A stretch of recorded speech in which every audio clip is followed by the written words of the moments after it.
Eh, Pandangan saya adalah seandainya rupiah itu tidak merosot, saya malah heran.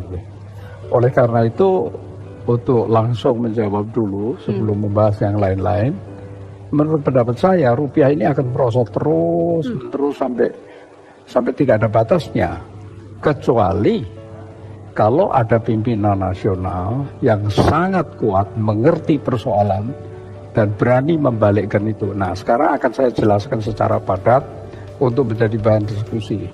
Pertama-tama, saya ingin mengadakan perbandingan dengan beberapa negara tetangga. Itu pun saya pilih, bukan ASEAN sembarang, saya pilih saja. Per 31 Desember 1970 sampai hari ini, Singapura dolar 19 tahun 70 itu 1 US dollar 3 dolar. Sekarang 1,3, jadi mengalami apresiasi, mengalami penguatan 57%. Malaysia dari 3 dolar menjadi 3,93, mengalami depresiasi 31%.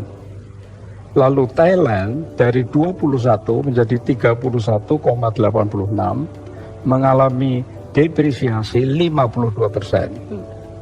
Filipina dari 6 peso menjadi 51,9, mengalami depresiasi 756%. Indonesia 363 rupiah per US dollar. Sekarang 14.000, mengalami depresiasi 3.757%. Kalau sepanjang 48 tahun seperti ini, mengapa selanjutnya tidak, gitu kan? Nah, kalau menurut pendapat saya selanjutnya akan demikian terus. Oleh karena apa? Oleh karena masalahnya bukan hanya masalah ekonomi, tadi sudah jelas masalah ekonominya. Tetapi kok masalah ekonomi, soal ekspor segala macam, kok seperti itu bagaimana?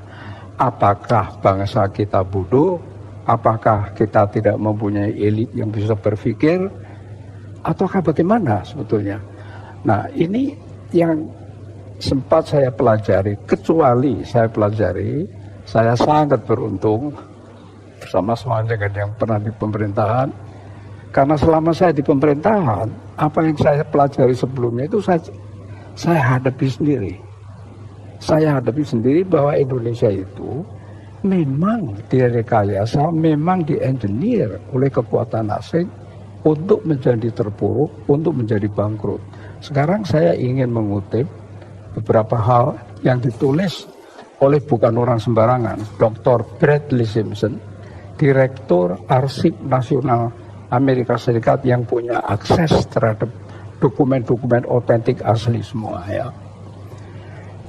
Dia dikutip oleh macam-macam orang. Saya akan menyebut 3 yang semuanya menyebut, yaitu Jeffrey Winters, Bradley Simpson sendiri yang melakukan penelitian, plus wartawan sangat terkenal John Pilger.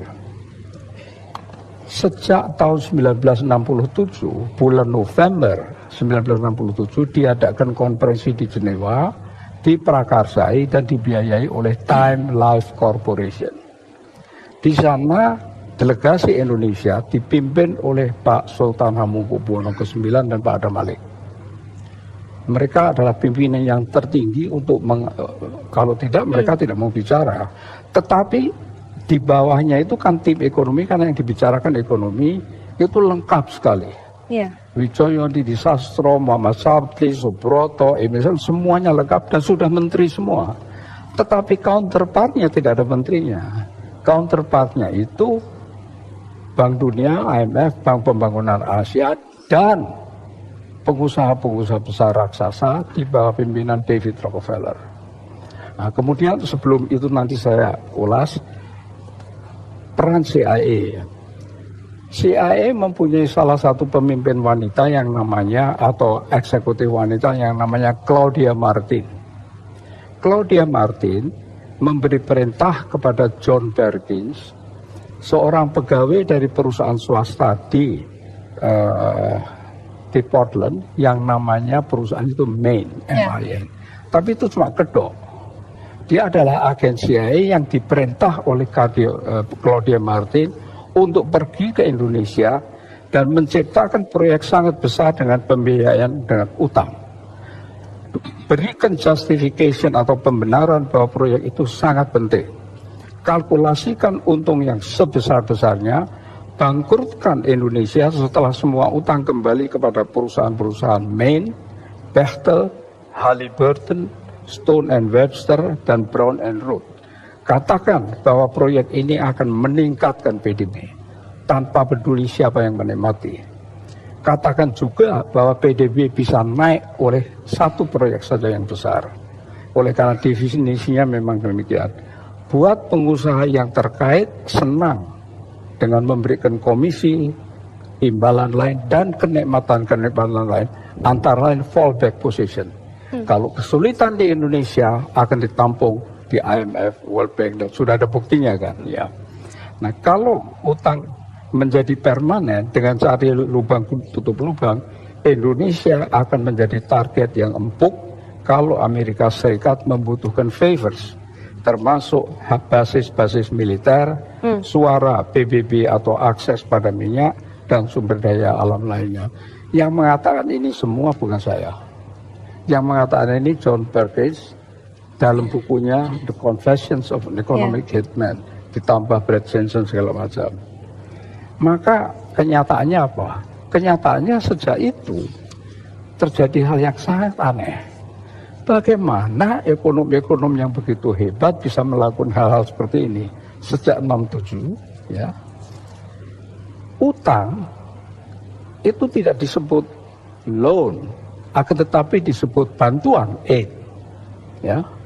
Utang di dalam APBN tidak disebut utang luar negeri, tapi disebut pemasukan pembangunan. Dan itu tertulis. Ya. Selama 32 tahun tertulis seperti itu. Ya. Terus kemudian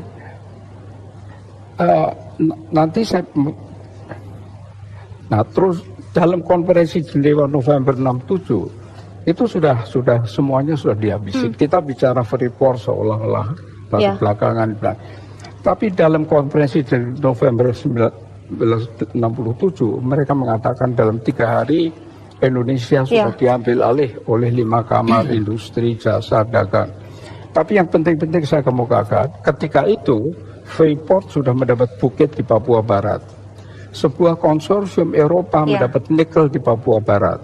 Alcoa mendapat bagian terbesar dari boksit Indonesia.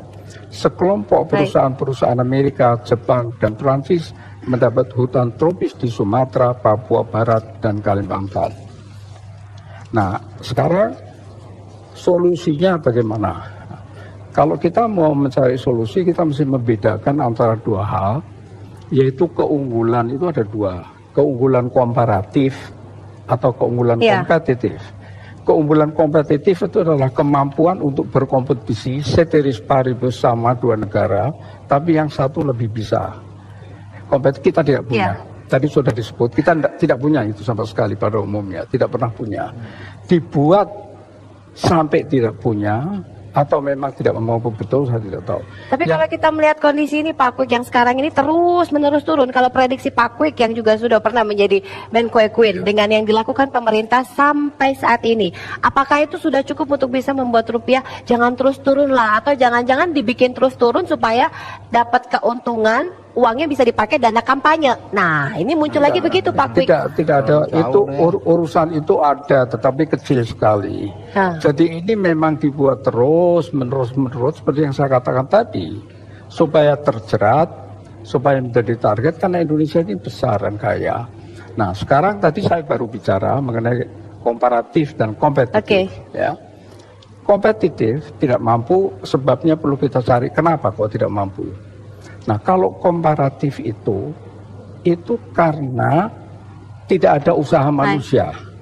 Secara natur, secara alamiah Indonesia itu sudah diuntungkan. Jadi secara perbandingan sumber daya alam, dan ini yang aneh, mengapa diberikan kepada asing? 90% tadi seperti yang dikatakan. Jadi solusinya bagaimana? Solusinya nomor 1, mesti berani berbicara dengan negara kreditor, rescheduling atau haircut. Tidak mau perang, tapi bicaranya cukup keras, argumentatif, umumkan di seluruh dunia. Itu 1. Kedua adalah mengenai kontrak dari sumber daya alam mineral yang mahal-mahal, kalau sudah habis ya habis. Pergilah, kami bisa mengelola sendiri. Kenapa setiap kali habis takut mengambil alih? Kita coba tanya, silakan. Ya, solusi pertama adalah bahwa sumber daya alam, terutama mineral yang kontraknya sudah habis, jangan diperpanjang. Dikelola sendiri dari perut bumi, dari laut, dari mana-mana, diproses menjadi bahan baku untuk industri. Itu nilai tambahnya melonjak tinggi sekali, itu satu. Kedua adalah infrastruktur memang perlu, tetapi harus tepat, jangan terlampau tusun, salah, tulis, salah. Dan itu mesti dikenali, sudah ada yang bisa. Bappenas itu kerjaannya begitu, terutama deputi urusan infrastruktur. Saya tidak tahu sekarang siapa, dulu yang paling hebat Dr. Suyorodikun. Sampai bukunya dipakai di mana-mana internasional. Utang, ya, beranilah berbicara dengan kreditor, minta haircut, rescheduling tapi haircut. Katakan kepada mereka, kami tidak bisa bayar atau kesulitan. Utang sekarang kan Anda ikut bersalah. Karena waktu memberi utang kan Anda menilai bebas, kami bakal bisa bayar kembali apa tidak.